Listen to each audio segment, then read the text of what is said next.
Hello there everybody, I'm John at Questmarker, and I'm here today to talk about the co-op adventure of collecting some scrolls, silly hats, and cool staffs. All the while we battle an array of weird monsters with your buddies, and some of the most beautiful I Want to Go There watercolor environments. So have you heard about 9 Parchments?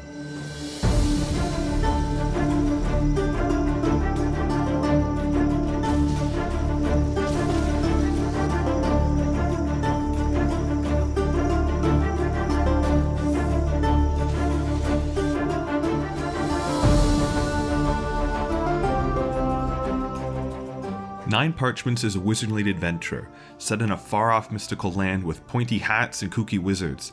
Unlike Harry Potter, where the adventure is to go to Hogwarts and solve the woes in the castle halls, 9 Parchments is about leaving your trading academy behind to fetch 9 magical scrolls. And that's basically the story.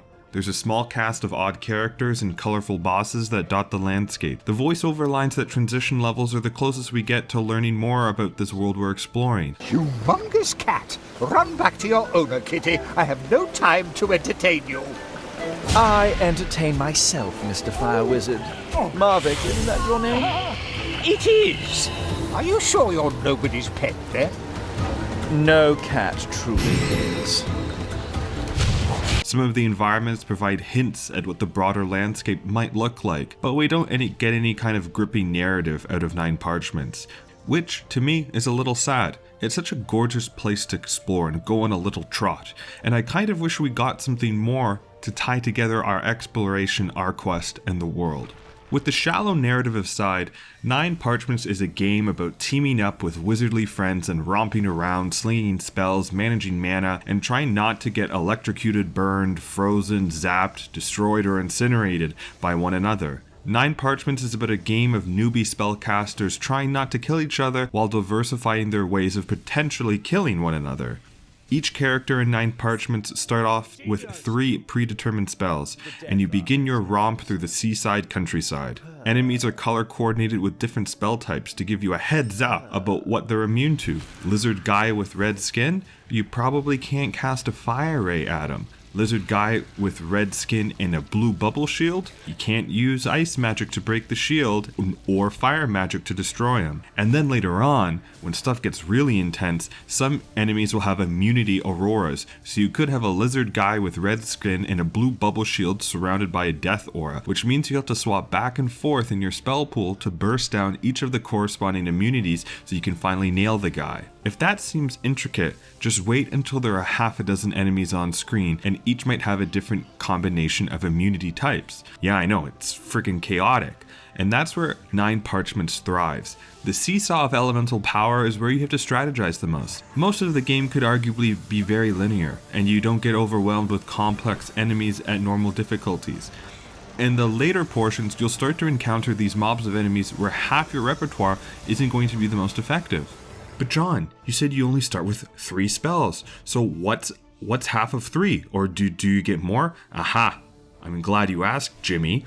Each of the 9 Parchments unlocks a new spell for your spell book, so by the end of the 9 Parchments campaign, you'll have 12 spells in your arsenal that you'll be flipping through on the fly to try to dismantle your opponents. Speaking of the campaign, this is the primary mode of play. You can play solo with up to 3 friends in local or online play as you progress through the about 25 levels. My playthrough of the game was with 3 buddies, and it took us about 10 hours to get through all of 9 Parchments on the average difficulty. I played with some that were pretty hardcore gamers and some who are more casual, and the great beauty of 9 Parchment is that it's very, very easy to get a handle on. It is a pick up and play accessibility that cannot be understated, and I really enjoyed how friendly the essence of 9 Parchments is. You don't necessarily need to know the opposites of the elemental structure or how to break down the number crunching of the skill trees to get through 9 Parchments. Although this will certainly help you. You can even select your spells at random if you don't want to care about the strategic significance and just want to get right back into the wizardly action. The skill trees and the level up moments of 9 Parchments are what are advertised as the RPG section. You bring your character from level 1 up to about level 60 via hardcore mode. My playthrough got me to level 32, and thus I invested the 30 odd skill points through the skill trees with varying excitement. Most of 9 Parchments RPG systems are boring. It's a percentage increase to damage or area effect and boring stuff. Every once in a while you can invest a skill point in a perk that is just like a flat bonus, like plus 10% to critical chance for example. Or sometimes you get to make the choice of, do I want to focus on projectile spells or ray spells? And while these small decisions are nice, this is as exciting as 9 Parchments gets in its level up system. What is more decisive, and I think more unique, is what staff you will bring along for your journey. I've unlocked about 10 options through my time with 9 Parchments, and each staff does bring kinda something new to the way of playing. Some staffs only care about certain elements, some staffs produce AoE effects after you blink, and more on the blink in a second.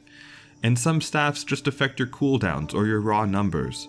There's a little more variance here. This is good. I wish this was more embodied in the level up system. So about Blink. This is definitely a great design choice by Frozen Byte. Oftentimes Blink or small teleport skills are hidden behind a level gate or a spell option themselves, but nope, not here. You get your short range teleport on cooldown right away, and at max charge you get to use 2 uses of it.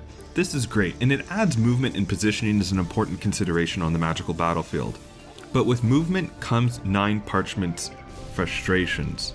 There's weird stuff going on here with the camera, and in my playthrough I often fell off a cliff or was stuck in an AoE effect, but not of my own choice. But it was just because of how everyone was positioned, and the camera didn't let you see what was going on. I know this can be tricky to design, but it was frustrating, so take that for what it's worth. So is 9 Parchment just about its story mode? Well, sort of. Since its launch, the developers have added an astral arena that you can play through after the game. This is functionally just a single zone where waves of enemies come at you and you gotta kill them in a certain amount of time. You can still play with up to 3 players, but it's not anything new or exciting to what you've already experienced in the story mode.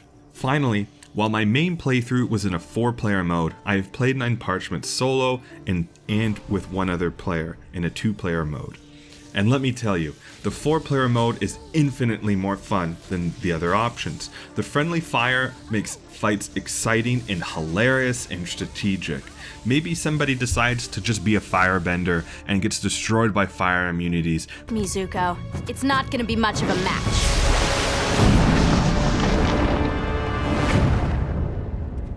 But it's balanced out by more well-rounded party members. Maybe nobody takes a healing spells and everything is frantic. Maybe everyone takes healing spells and then they take massive AoE damage spells. So it's just like this constant flood of damage and life, and are you gonna make it, and this is where 9 Parchments thrives. Because on the moment-to-moment gameplay, 9 Parchments' magic system isn't as deep as, say, games like Magicka. You have a spell, you cast the spell. Things only get way more fun and way more intense when you're trying to go about your business and just sling some spells like Harry Potter, but you get electrocuted by your healer, then you walk into a fireball by your friend, and then somehow you manage to whack that holy frickin' annoying raptor with your staff, only to then fall off a cliff. These are memorable stories of 9 Parchments, so if you can pick it up and play with more than just one buddy, I heartily recommend it. If you're playing solo, maybe look elsewhere. But just know, when you get a gang together, the colorful, vibrant world of the wizards with hats and lost scrolls will be waiting for you. Death by friendly fire and all.